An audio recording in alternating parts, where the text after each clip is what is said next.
எங்க 2 பசங்க வந்துட்டு என் பேச்சே கேட்கல ப்ரோ. என்ன ப்ரோ பண்றது அப்டின்ட்டு. பாருங்க நீங்க வந்துட்டு 90ஸ் கிட்ஸ் மாரி பிஹேவ் பண்ணிக்கங்க. அப்போ உங்க அப்பாங்க சொன்ன மாதிரி இப்போ இந்த ஜெனரேஷன் கிட்ட நீங்க சொன்னீங்கன்னா, அவங்க கண்டிப்பா கேட்க மாட்டாங்க.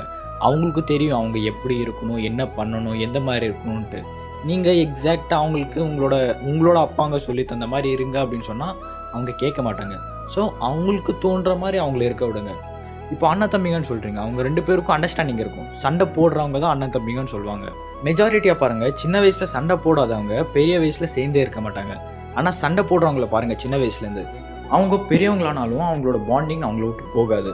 நீங்க எல்லாருமே என்கிட்ட கேட்கலாம், "என்ன ப்ரோ இவங்க எப்பவுமே சண்டையே போட்டுட்டுருக்காங்க. அவங்க அண்ணன் தம்பியாவே இருக்க மாட்டேங்கிறாங்க. ஒரு எனிமீஸா இருக்காங்க" அப்படின்னு சொல்வீங்க நீங்க. பட் நீங்க எப்பயாச்சும் நோட்டீஸ் பண்ணியிருக்கீங்களா? சின்ன வயசுல க்ளோஸா எமோஷனலோட பாண்டிங்கா ஒரு லவ்வா இருந்தாங்கன்னா அண்ணன் தம்பிங்க, பெரியவங்களானதுக்கப்புறம் யாராச்சும் 2 பேர்ல யாராச்சும் ஒருத்தங்க அவங்கள திட்டுனா, அப்படியே சீரியஸா எடுத்துப்பாங்க. அவங்க அவ்வளோ சீக்கிரமா பிரிஞ்சிருவாங்க. ரொம்ப சீக்கிரமா பிரிஞ்சிருவாங்க. பட் இப்போ சண்டை போடுறவங்கள பாருங்க.